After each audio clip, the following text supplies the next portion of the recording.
Hello, everyone, and welcome back to Wonder of Faith. I'm Anthony Bush, and today I'm trying a live feed. How scary! I've never done this before, but I'm certainly looking forward to spending maybe an hour just talking about random topics and things. I'm not picky. What I'm going to do in the meantime is while I wait for questions and things, I'm just going to go through the things on my desk. I know that may sound weird, um, but I spend a lot of time at my desk, thinking, creating ideas, searching the web, and learning about different things. And so it's really an important space for me because it's where a lot of my work is done, schoolwork as well.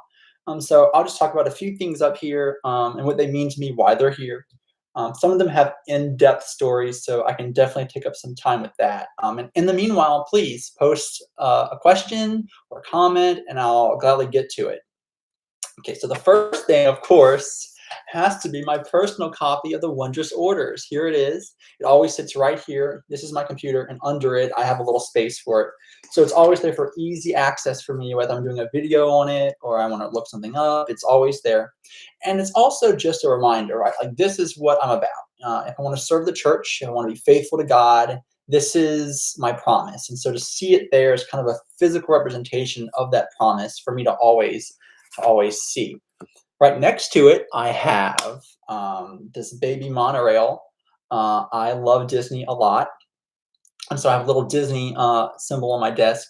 For those who don't know, the monorail is the system at Walt Disney World. This is the Walt Disney version that takes people to the different parks. Walt Disney was a big fan of public transportation, especially the monorail, and so he put them in his park so that he could show how it could be used in the world. Like, he wanted the actual monorail systems throughout the United States. So yes, I love Disney. I think there's a lot of philosophy to Disney, even when it talks about being idealistic. But that's a story for another day. Next, I have this little pad. I got it from one of my best friends. He knows me too well. He got me a pack of like pads and stickers with the coat of arms with the orders on it. So now it has like all these pages, and I can just write notes and stuff. And I was like, wow, you could not have thought of a better gift to give me. So yeah, I'll just use it every now and again. Um, and it lets me think of him too, that he did that for me, which is really nice and really sweet. I have an extra mouse. So my normal mouse doesn't have um, it doesn't have like 2 clicks, only one. So if I want to do 2 clicks, I have to use this mouse for games like City Skylines and stuff. So it's just here in case the battery goes out or I want to play a game. That's why it's there. Yeah. What else? I have my handy dandy statue of Saint Benedict here. Uh, yeah, I like Nation States too. That's another game that I like to play. And some people who are part of the game are here with me, and I'm getting some comments from them. So shout out to you, UM. But I have my Saint Benedict statue. He's always watching over me. Saint Benedict is the patron saint of peaceful households, as well as learning as well. He is one of the great monastics of Europe. He wrote the Rule of Saint Benedict, which a lot of Benedictine orders still follow to this day. So he's always here as a little friend. Yes. Let's see. Here, this is a big one. Let's see if I can pick it up without breaking it. So I have this little, I don't know what you call it. It's kind of like a chest. I put my phone and wallet in it whenever I'm not away. And I got this from my great grandmother's house. She passed away, God rest her soul, a few years back, and they were cleaning out the house. And I always thought this was pretty. It was a very interesting piece, and so I was able to take it as a reminder of her. And it's very useful because I can put all my things in it. So it's definitely something that's a mainstay on my desk here toward my bed. I also have this little digital writing thing. I don't know what you call it, but it lets me write on the computer. So if I use my pen and put it here, it moves the mouse around. And I love map making. Map making is one of my favorite pastimes. So I will often go ahead and write maps and things using it. It's much easier than like trying to get your hand and write with the mouse. So I usually use that instead. Because for some reason, map making soothes me. it's like putting order to chaos, and it's just a pastime. It helps me think. It helps me to pass the time. I guess it's my coloring book. Like people have coloring books, but I much rather a map. So there's that. I have, of course, my keyboard here. I have my rosary to this side. I have a personal rosary that I use. And it's unique in that the beads are all Benedictine metals. So every single bead on here is a Benedictine metal, including the crucifix, which has the metal behind Jesus. It's a Benedictine crucifix, very similar to the one I wear. Yeah, it's so I'll do it up close. So here's all the beads being Benedictine metals, and here is the crucifix at the end. Yes, so it's been blessed. So of course the Benedictine metals are all active. Watch out, Satan! Watch out, evil demons! I got like 100 here. But yeah, the Benedictine medal, for those who don't know, it is a mainstay in protection against evil. They say that in medieval times, when like sorcerers and such would try to curse uh, monasteries and things, they'd say that anytime the Benedictine medal was present, that such magic would fail. So it's very much used for that, especially. So yeah, I never take a risk. I'm always wearing the Benedictine medal because you literally never know when something's going to happen. All right, whether it's a person or a spirit, like I don't take chances. I just do what I have to do. And also, it's a sign of my faith. So people often comment on it, and it's a great segue to talk about, Catholicism or whatnot. People will say, "What a nice cross," and I'm like, last time I checked, this is a crucifix and not a cross. I don't tell them that, but I think it. But it's always nice to have with me. I've had it forever now. So there's that. I'm going to show you my coaster. My mom gave me this, and it's really unique. So it is a tile, but it has the coat of arms of, let's see, I think that's the papacy. It's confusing because sometimes it depends on if the silver key's on this side or the gold key. But yeah, I like it. It's a nice touch. My room is very Catholic themed anyway. I have the Last Supper here on my bed. I have Vatican pillows. Look at this. Let's see. I have a Divine Mercy picture over there, a John Paul II picture. But it really brings the whole room together. Yes. So it's a nice little piece there. I have over here um, this cute little book here. It's called The Sun and Moon Journal, and I got it from Barnes and Noble. And firstly, I love moon and sun themes. Like it's just a thing with me, especially the moon, because the moon for me is a symbol of wisdom, of course, of Mary and things like that. So I have it here, and what it is for 3 years, you can write every day for the morning and the evening, just your thoughts. So you can wake up and write something down, and before you go to sleep, you write something down. So you can write on and on and on, and it has cute little photos in it sometimes. Let's see if I can find one like this. It has like a little picture and it has a little poem every now and again. So yeah, I like it. It's also very beautiful. I'm very subjected to pretty things, and this is very nice and ornate, and the spine even. So like it just looks nice, and I like looking at it. But I also like that it's useful. So it's there. I have my pens over here. I also have a collection of trading card, not trading card. I do have trading cards, but these are playing cards. Once again, they're pretty, and so I have them here on my desk because they just look nice. I'll get my favorite ones out. Let's see. These are made by Theory 11. They are a magic company. They make magic tricks and things, but they also make nice cards for like magic with card tricks and things. Like this first one's called Contraband, and it has all this nice kind of gold lacing in it. You can see it kind of shimmer. This is what the back of the cards look like. They have this kind of glow, New World artistic look to it. I also have the Tycoon deck. It has, I guess that's Lady Liberty on the front, and once again, it's kind of shiny. On the back, it has what seems to be kind of two doubloons and surrounded by Roman numerals. Let's see, I have this one. This is my newest one called High Victorian, and it's green. And I guess it's trying to capture like the Victorian era of England some, but they're really nice as well. And finally, these are my favorite to play with, and they're the artisan cards because the way they fill in your hand, they're just very smooth and like they shuffle really well. And I like them for that reason. They're kind of they're not as ornate, but they're and understated, but they're still nice. Now, my favorite deck of all, it actually I use it for a specific. Let me put these back. I use it for a specific purpose, and it is the Monarchs deck, made by the same people. But this one, you're going to notice it's weird. So, oops. So here it is. It says Monarch on it. It's blue. You can get it in different colors. And here's what the backs look like. They have like this sword and a snake going around it. But if you can notice, there's a card sticking out of it, and you may be wondering, well, Anthony, why is there a card out? And like, that's a very good question.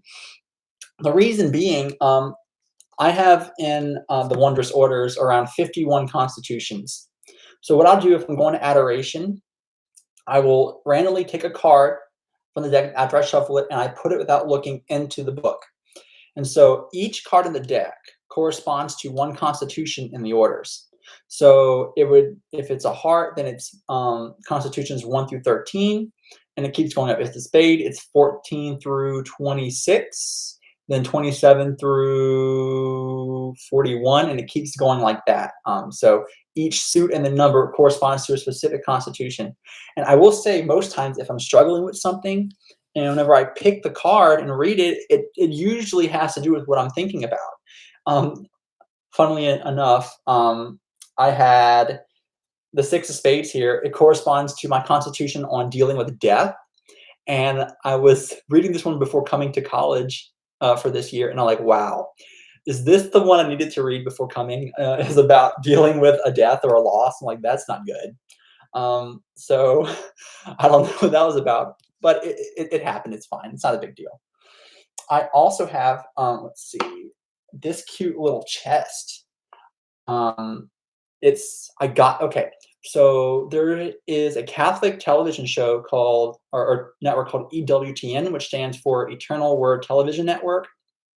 And their offices are in Alabama, in Huntsville. And Mother Angelica, she was a nun. She died recently. God rest her soul. Yes, EWTN. But she has her headquarters there, and she has a whole shrine called the Shrine of the Angels. It's very beautiful. It's like a Italian-style church. And so I bought this at the gift shop because I thought, look how pretty this is. I can't see. I don't know who the saints are. Just looking at it, I see the Holy Family on this side. That might be Mary and let's see. He's holding a book though, so I don't think it's Joseph. But I'll just show you up close. Like here it is. You see Jesus, our Lord, crucified in the middle. And I can't tell what saint this is. She's holding a cross. Maybe it's just a generic saint. And then there's a other saint holding a book here. And we have the Holy Family on this side. But it's just really nice. And what do I have in here? I have some sealing wax for whenever I use my seal, which I'll get to in a second. I also have this other rosary. It's an abortion rosary. And you use it specifically to pray for those who have been aborted, the poor souls, the innocents who have died. So let's see, we'll talk about that rosary first. Let's see. So it's very impactful. So what you'll notice is the rosary is made up of red crosses, but then teardrops. And in these teardrops, you're going to see what looks like an unborn child. So it's inside here. And every single Hail Mary has that same infant in it. And so it's a reminder constantly of like the poor souls who are suffering and who are killed before their time. So it's a very powerful rosary, and I keep it in here most of the time. I have a lot of rosaries. Where do I get it? I don't know. My mom got it, actually. She's very good at finding Catholic things, believe it or not. I'm sure if you look up like Rosary of the Unborn or a Rosary for the Aborted, you can find it. I'm sure a quick internet search, but yeah. Let's see. I got a lot of rosaries. I just realized, my goodness. This one came from my principal. I think she went on vacation, and of all people, she thought of me and got this rosary. I'm like, wow, that is so nice of you. But I would say it's definitely in the Franciscan style. You have the Franciscan cross here, that's missing the top.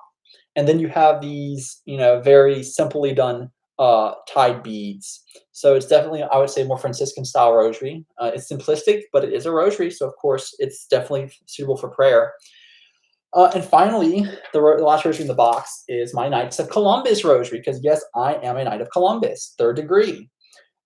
They give every single night this. It's a black simple rosary, and you're going to see Our Lady of Guadalupe on the main medal here, and then on the back you have the Knights of Columbus emblem.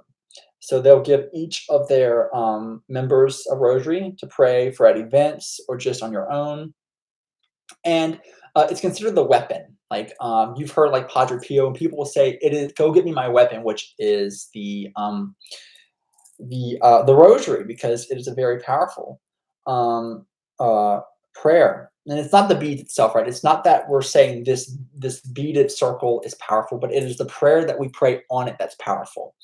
So we always remember that. So that's my rosaries. Yes, I'll put it back in the box here. Now I'm going to talk about one of the more important things on my desk now, and it is my seal of the orders. And we're going to get a little bit technical in Anthony terms. So here it is. It's a seal. It has a metal part here and a wooden handle.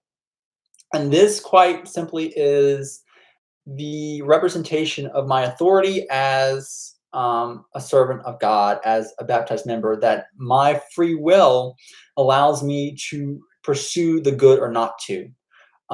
So I have here the seal. It's hard for you to see, but you'll see it has the crescent moon and then the emblems of heart, passion, wisdom, and doctrine on it. And I have used it before. In fact, anywhere I go, if I go on vacation or anything, I have to take it with me because it's kind of like the symbol of my authority over myself and as representative of the orders. So it's always with me no matter where I go, and it sits on my desk as kind of like Anthony's in the house. Um, so yeah, everyone has authority over themselves, right? Like I don't have authority over anyone else, but what can I control? I can control my actions and my will. And so that's me saying that I will order myself accordingly to serve God. And that's why I kind of play up this sense of authority, because it's not over anyone else, it's just over myself.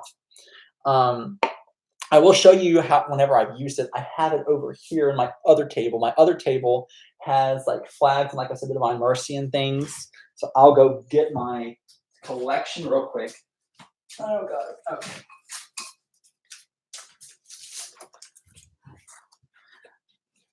All right. I am back, and I have this ugly binder. Like I need to get a nicer binder for it. But this one has in it what I call the lawful collection. Um, and see, the lawful collection is basically it's like promises for certain things. So I've written them out, and you can see what is this one about. Firstly, it establishes the lawful collection. Talks about me serving the orders and stuff, but then it has the seal, and I'll put it closer so you see the wax seal here has been used, and that makes it serious. The next one big thought I have to think about is what is the difference between me and the orders? So it took me a while to think and then write out that difference, like separating myself officially from it, and then I wax sealed it here. As you can see, I messed up and I couldn't get rid. Once it's on there, it is on there and it does not go away. So it's like permanent, and so it'll be there for all eternity. Hooray! So that's that. As always, for those who joined in, you are more than welcome to ask me any questions in the meanwhile about myself, about theology, about philosophy, or just some questions you want to talk about, and I will gladly answer them. You can stop me at any time. It'll be okay. So there's that. And the last thing on my desk of value is the 1962 version of the Roman Missal. It's small enough to put up here. Yes. So I just got this, and it's like it's the 1962 version of the Roman Missal. It says it in 1962 in parentheses there. And you may be asking random people, oh, why do you have an old version of the Missal? Like, don't we have a modern version? And yes, we do, but this one's used for specific cases, and that is when the extraordinary form of the Mass is being done, and that's the older form, the Latin form before Vatican II. The last promulgated version was the 1962 Missal by John the 23rd.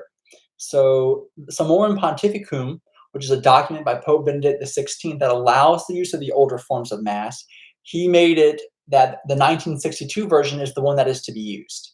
So that's the one I have here. It's pretty it's pretty in general. Like we have a Christ the King image here to start you out. I mean, it's very well done. Um, but it's quite comprehensive, right? Like I can definitely say without a doubt. Um, here's here's the page for the preface of dedicating a church, and it has a crucifix image here. It's more complicated, and its rubrics are more complicated in the new form, that is for sure. So I understand now why they simplified it some, because it is so hard to follow. It took me a good few hours to figure out how to use it. So I would definitely suggest looking for YouTube videos if you're interested in the traditional form of the Mass and you want to get into that some. And also look around your diocese, because there may be some churches that do it. In Baton Rouge, we only have one, sadly, that does it downtown. And I was supposed to go today, but it's a 9:15 a.m. Mass. And I didn't want to get up that early, so I just went to the 6 p.m. Mass at LSU. So I am guilty as charged. But I promise next week I'm going to get up. That is what I'm telling myself. I'm going to do this. You got to psych yourself up for it. So yeah, there's that. There's also, I'll show you the Bible I use. I'm going to be honest with you guys. I really don't like youth Bibles. Like I don't think they're ever comprehensive enough. I think they kind of gloss things over. We had to use the Catholic Youth Bible, which it's the New American Bible, but then it has like little cartoons and like little points on the edges to like help you understand, and it just didn't seem so authentic or like straight shooting. So I usually don't go for those types. I do have um, the uh, the Catholic Study Bible, which is a revised standard version of the New Testament that will, like, if this is the Bible, it has Bible text up here, then the rest of the page is notes, and it's very well done. It does not cut anything out. It's very straightforward, and I love that. But this is the revised standard version. It's the Ignatius Press edition, and I bought it specifically for my Old Testament class. I wanted a good translation, and I really don't like the New American. Like, I shouldn't say that. The New American translation is used in the Mass, so it's good. It's authentic, and it's not bad, right? But the emphasis on the New American is understanding. So they translated it to be better understood and not so exact. But what the Revised Standard Version does is it will translate as closely as possible to the Vulgate. So it's trying to be as direct as possible, a direct translation. It's not going to try to use more easily understood words. So it is more kind of, it's not as easy to read a translation, but it is more exact. I'll find John 3:16 in here. Okay, I am not anti-New American. I assure you. No, it's used in the Mass. Like, I'm perfectly fine with it. It's just that it's just that I don't know. Like, I just personally rather uh, a more direct translation. That's all.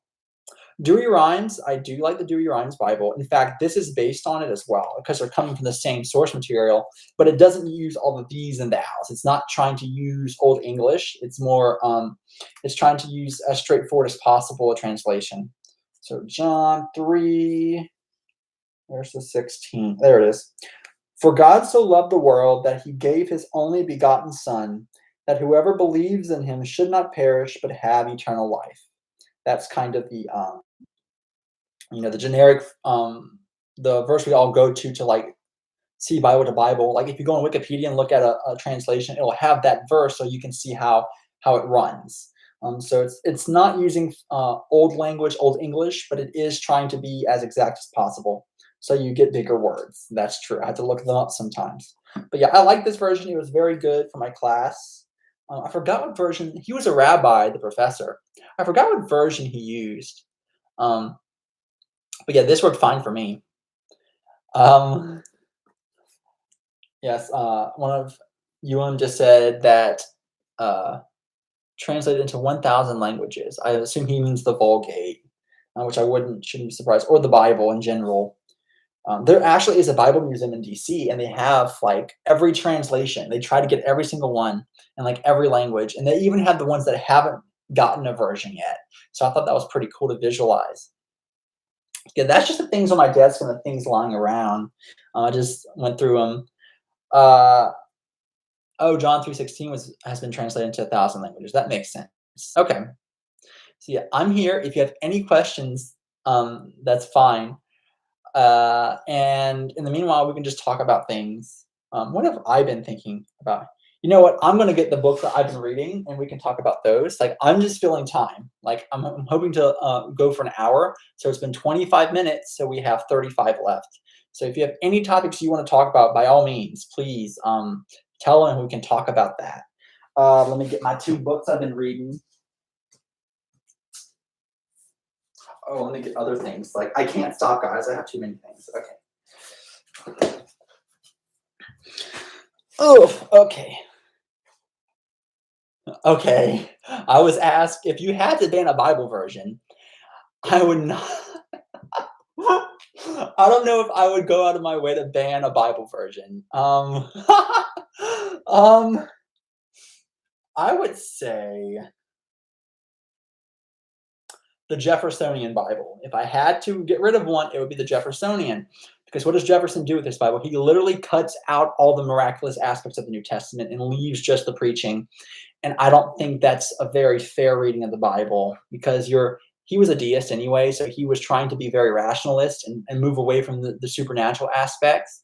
And it's like that's a problem in the modern day. We can't just look at the social justice. It's important, it is, but we have to understand why it's important, the underlying aspects. And so we can't cut out the supernatural aspects because it seems otherworldly or improbable, because then we miss the whole point. Um, so it's just a matter. I don't know that the message. I never heard of that one before, which I'm starting to feel like that's a good thing. So I don't want to um, depurify my precious pure mind with such translations. I brought the catechism just because it was there. Everyone has the catechism. You can find it online even. If you ever have a question, like you can just go look it up in the Catechism of the Catholic Church because it's a teaching authority. Um, it's trying to show the different teachings and things. Now, it's not official 100%. Uh, it can deviate over time from it, or things can be clarified. So don't always take it at its exact word. It doesn't have the full authority, but it's good for a teaching tool. Is it a list of things that we're brainwashed and that we have to follow? That is such a bad way of putting it, and I've heard people say that that is not what this is. We're not just like forcing in class to, oh, the catechism says this. We take it in and now we are brainwashed to think it. No, not at all. The catechism shows how logically sound Catholic teaching and thought is, because it's very holistic, it's very coherent. Everything is connected to everything else. So don't just take it out of context, but understand that because it says one thing, it's because it's pointing to other things and other realities as well. And everything connects. It's not one or the other. So we have the catechism. I love these two things. If you want to teach young people Catholicism, I would definitely suggest the UCAT. UCAT stands for Youth Catechism. And basically what it is it takes the catechism I just showed you and it breaks it down into question and answer. And it has beautiful images throughout. Let's see if I can find a good one.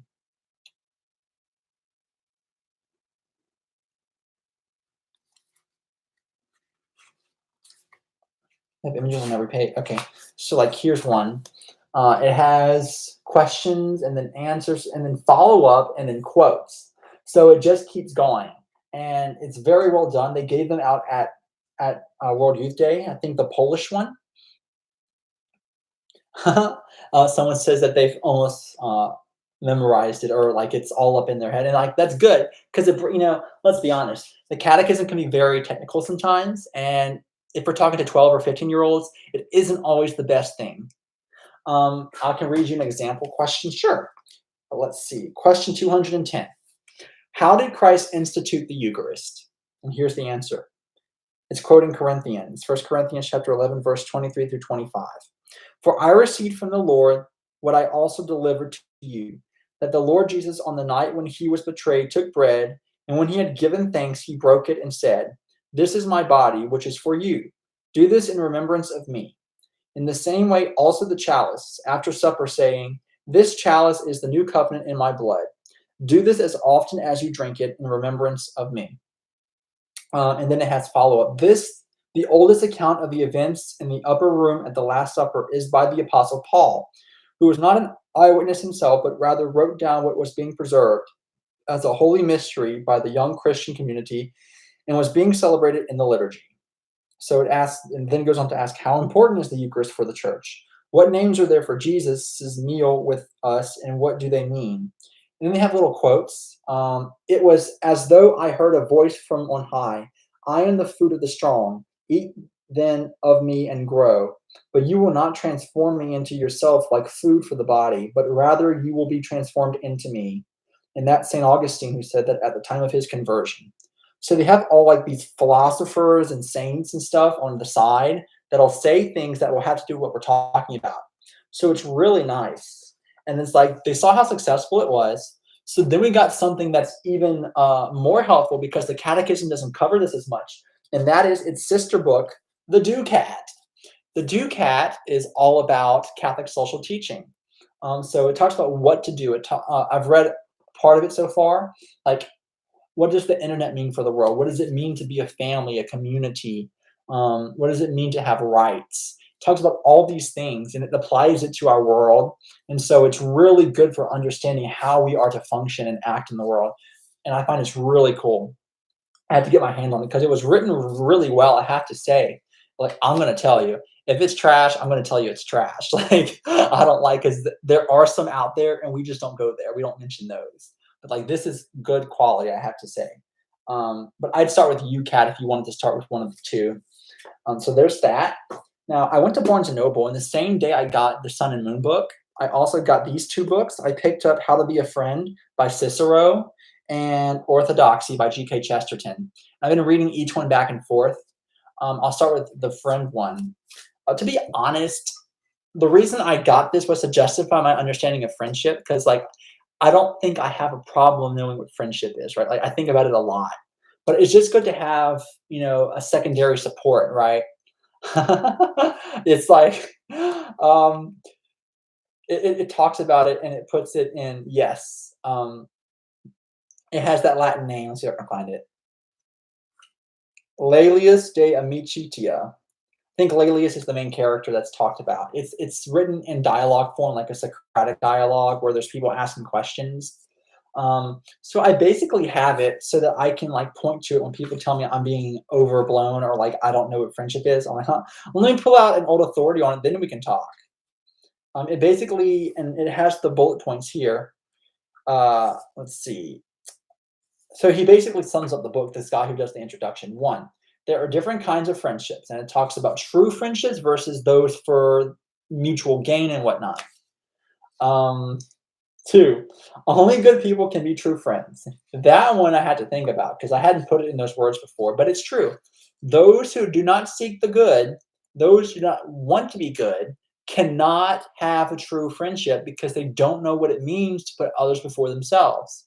So I do think that there's truth to that because unless you think about others before yourself, then I don't think friendship's possible. And I see there's a disagreeer in the audience. I am more than welcome to have a debate. So if you want to type up a reply, I will. Bad people can be friends. I agree. But can they be true friends? Can they put one before the other fully? Or is there going to be problems because selfishness gets in the way and things like that? That's where I was going. I'm not saying you can't be friends at all, but there's this true friendship, this virtuous friendship, like Aristotle would say, um, that I think would be hard to reach if you didn't have a selfless aspect to the person. What does the term mean? Anything? What term?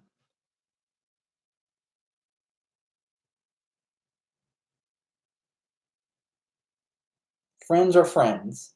Well, I mean, he talks about the different types of friendships. Um,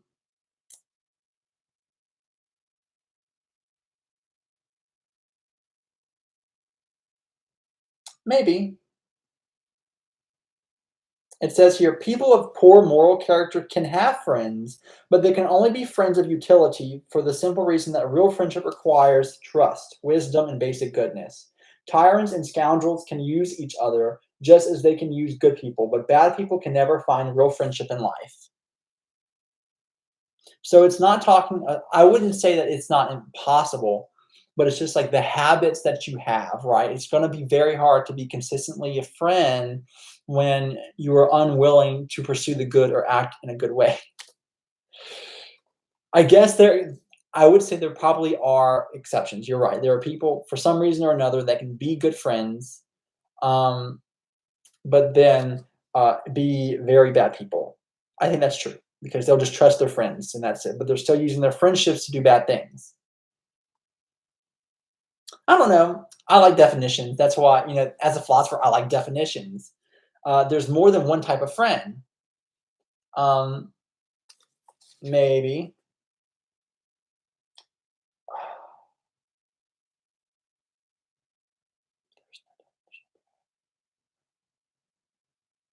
Maybe not. Depends on what you mean by barrier.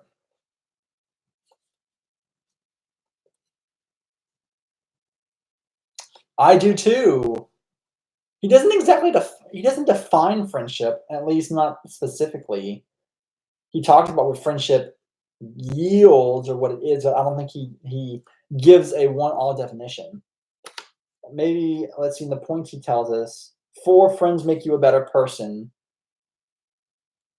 Sure, bad people can be friends, but I would argue that to have the fullness of friendship, you have to pursue the good with them.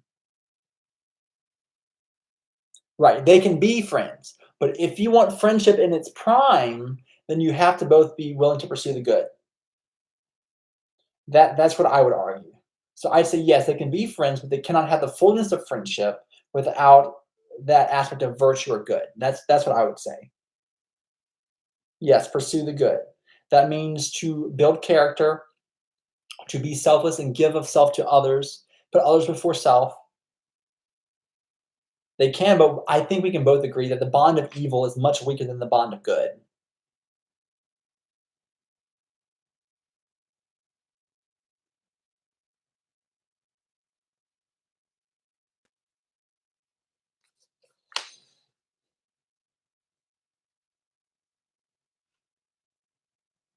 Oh, but do the teenagers actually know what friendship is?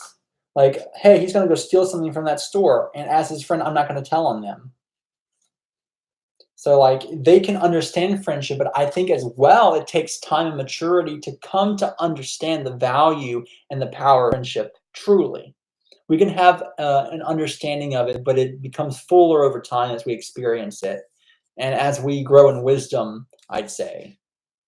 Uh, what else? He says, make new friends, but keep the old. Friends are honest with each other, sure. A friend never asks another friend to do something wrong. See, I agree with that. Like that's a problem. If a friendship is causing you to be bad and enabling that, then there's a problem. I mean, sure, you cannot know your friends, or you may not think about it that way. Um, I don't think you have to perceive it for it to be true. Nine, friendships can change over time, and 10, without friends, life is not worth living.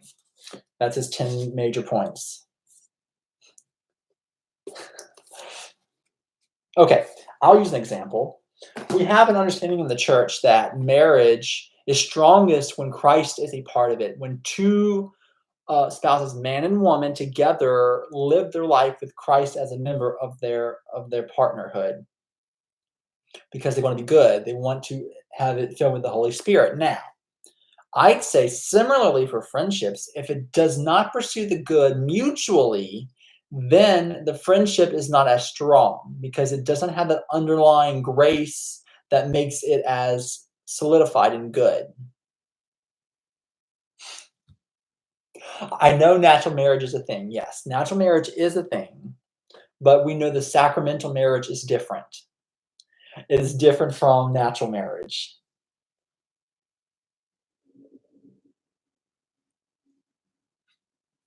I do like the pushback, so I'm not annoyed, I promise.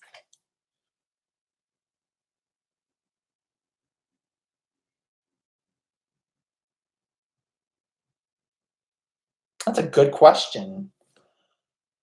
Well, I had the titular friendship idea thing. I got rid of that because it wasn't as good as I thought it was, but I kinda had that how do I put I kinda had that mentality. It's not official where you're, like, having a priest bless it, you know?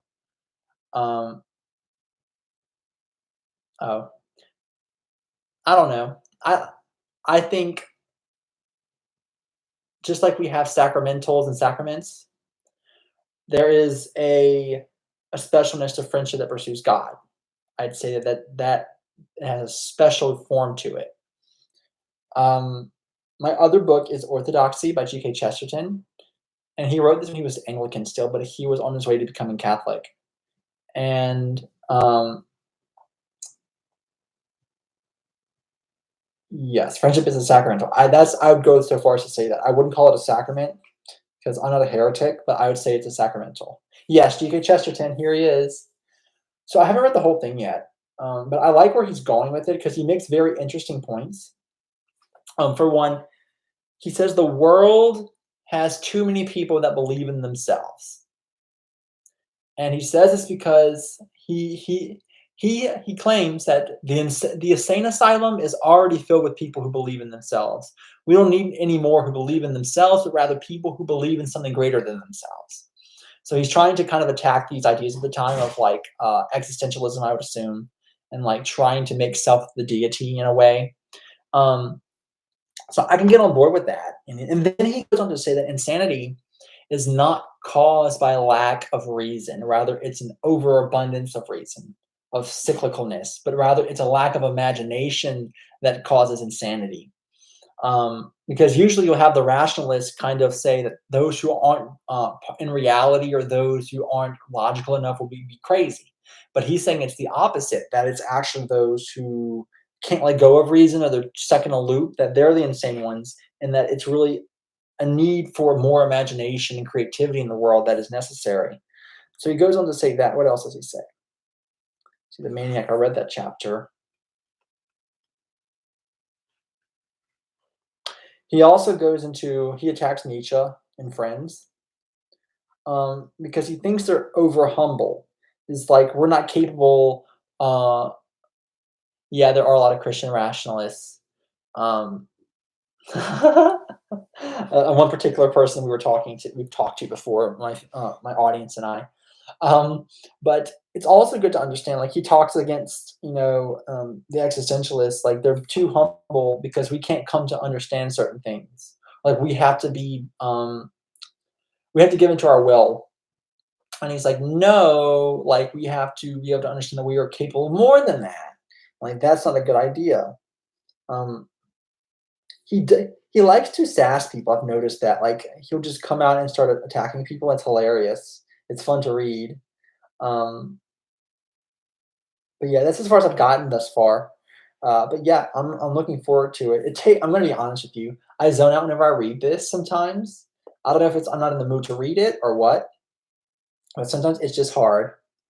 A comment just said, "I think existentialists are too arrogant," and you know what? You're right. I agree because they think it's all about them, baby. It ain't about you. It's about me, what I need. I'm like, huh? That's how you destroy society by thinking that. And even what is it called? Selfish altruism. It's like, what even? So you're going to help people to help yourself. Okay, at least you're helping people.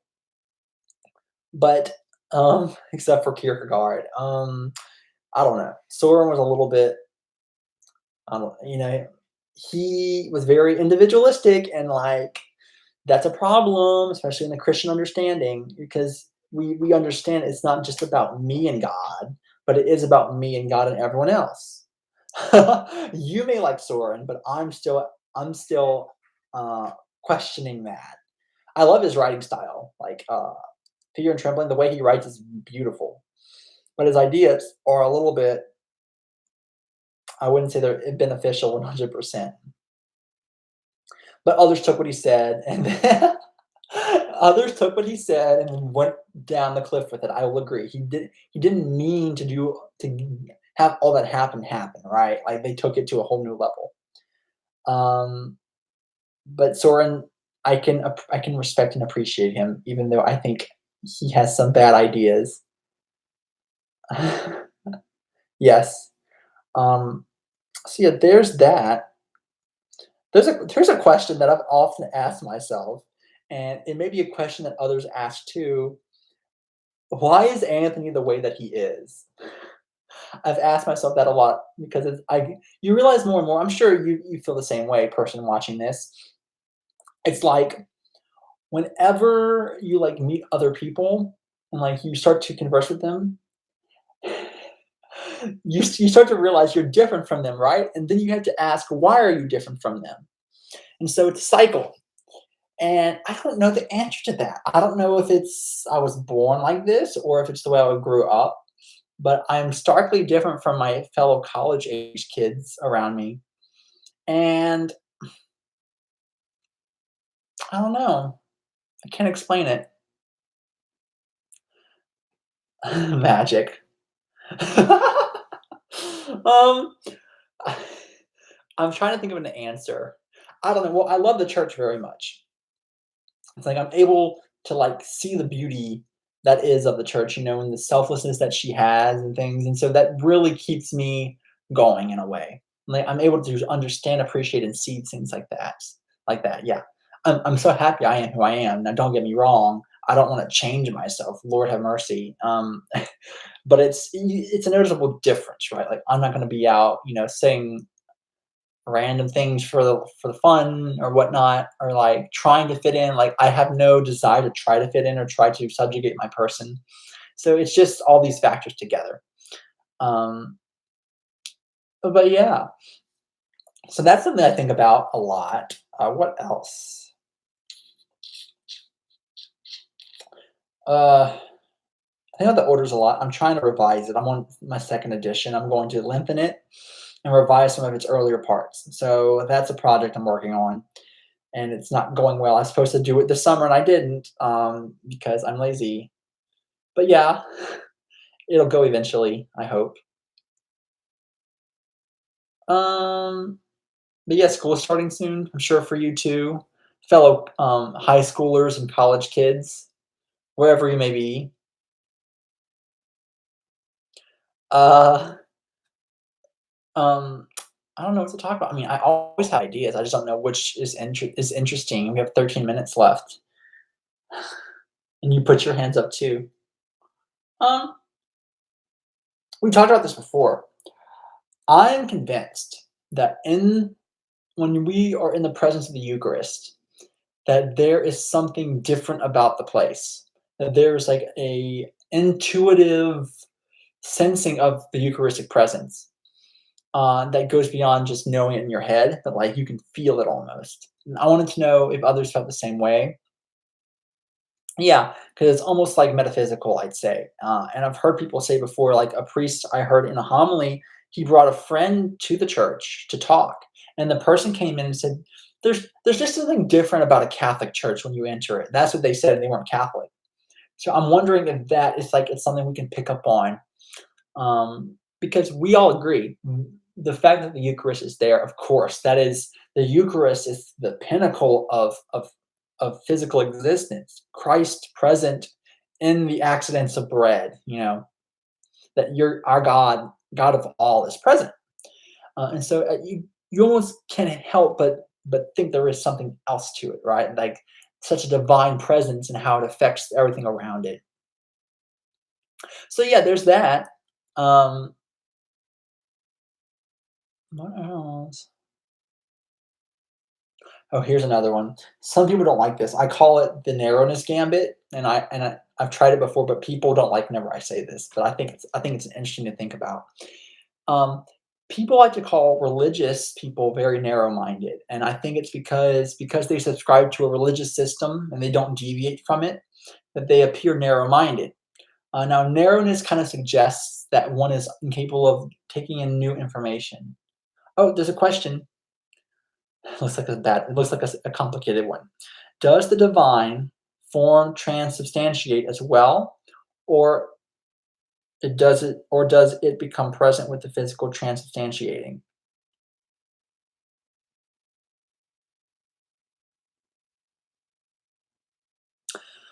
Huh.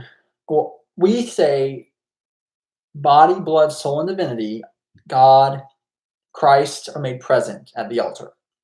That's something that we know. So I'd say, um,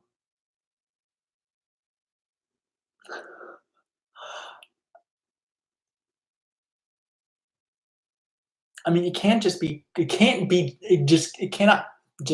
human nature of Christ.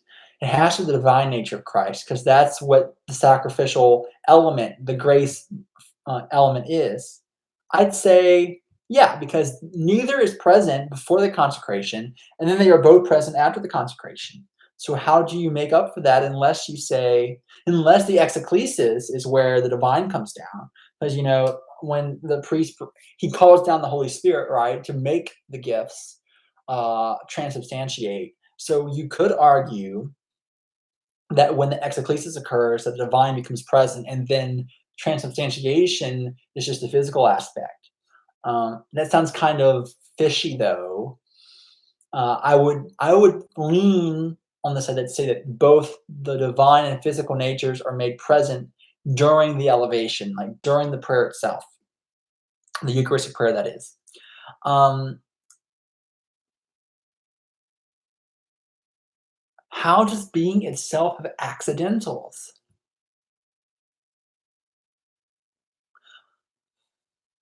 Well, you can compare it to the human person. Like we have a soul and a physical aspect. And so, but you can't see the soul.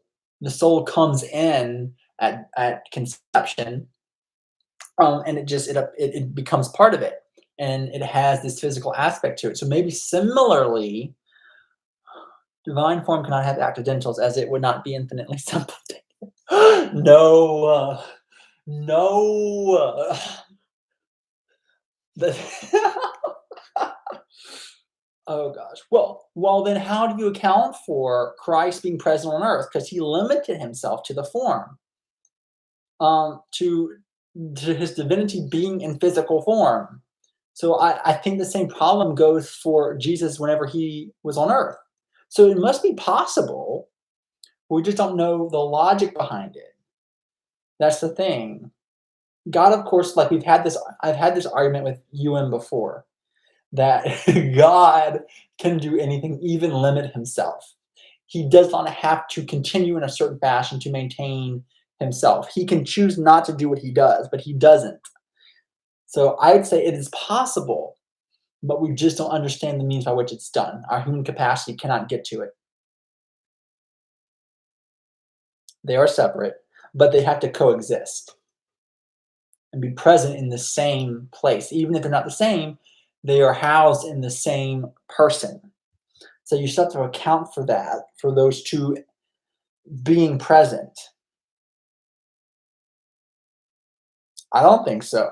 Okay, so when we say Jesus, is alive, let's say he's alive, this is before his crucifixion, his divine and human natures both have to be present. One cannot be without the other because Christ is both fully divine, fully human. Yes, but his divine nature still exists nonetheless.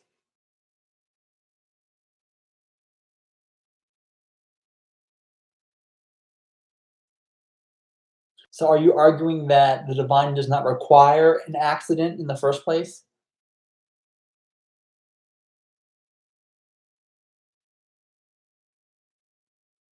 Okay, well then you solved it. Okay, I can get on board with that. If the accidents are only representing the human nature, then I can agree, as long as the divine nature is present and also being consumed. Sure, sure, I can get along with that. I can get on board. Okay, I can agree with that, yeah. He says the divine cannot have accidents, and I agree. So let me explain this for those of you watching and thinking, "What the hell's happening?" So when we talk about transubstantiation, we're talking about what's physically bread and wine ceasing to be bread and wine and becoming the true body and blood of Christ. That is what transubstantiation is. No symbol, Despite what more than half of the Catholic Church today thinks, it's not a symbol now. It is physically becoming truly the body and blood of Christ. Now you're saying, but it still looks like bread and wine. It's like, yes, it does.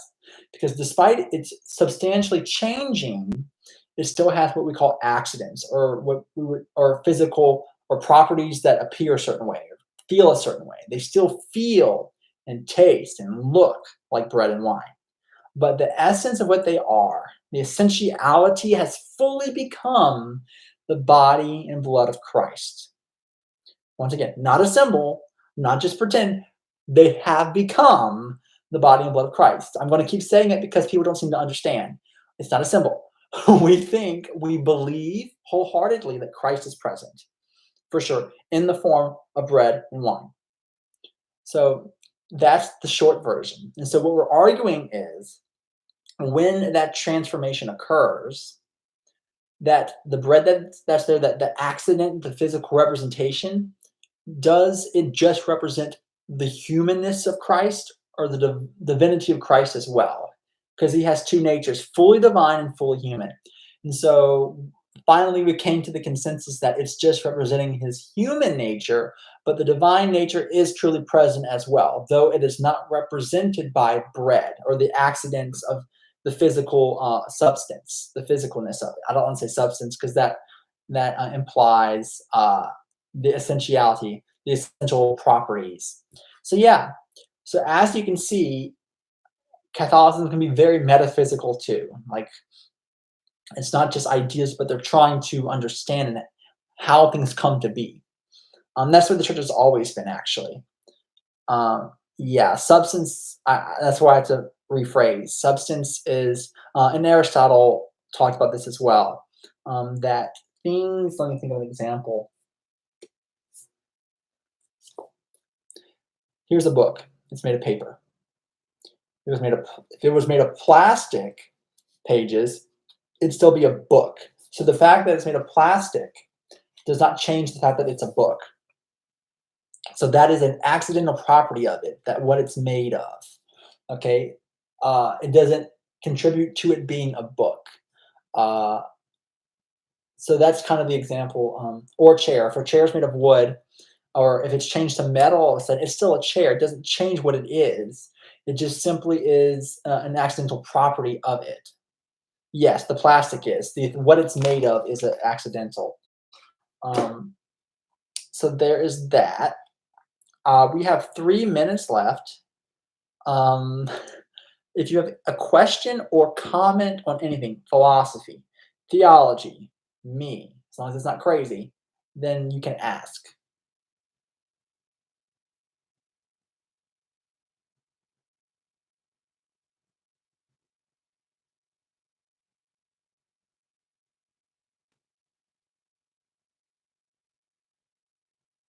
Or not. That's fine too.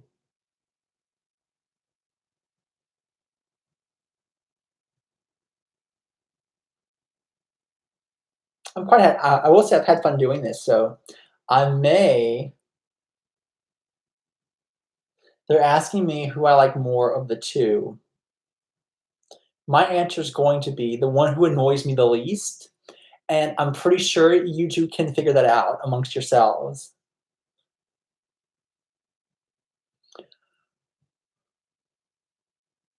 I have a question. Okay, I'm ready. Let's see if it's as crazy as the last one was.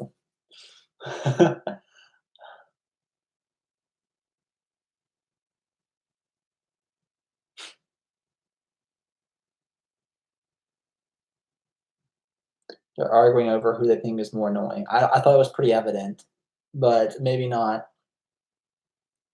Well, this has been fun. I like talking. I like talking about different things like this. I'll probably do it next Sunday or Saturday too, whenever I have time to do it. School's starting up soon, so I have to deal with that. But I will try to maybe once a week have have one and just talk about different theological, philosophical topics. Maybe get more people asking questions and whatnot. So there is one of you who's watching now who likes to do memes and things and do cringe worthy things that annoy me. There's one that doesn't do that. So that should give you pretty straight up the answer.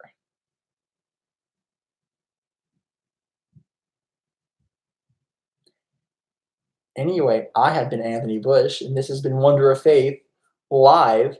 I will see you all next time. As always, may you find final victory in Christ, and may God be with you and bless you. Have a good one.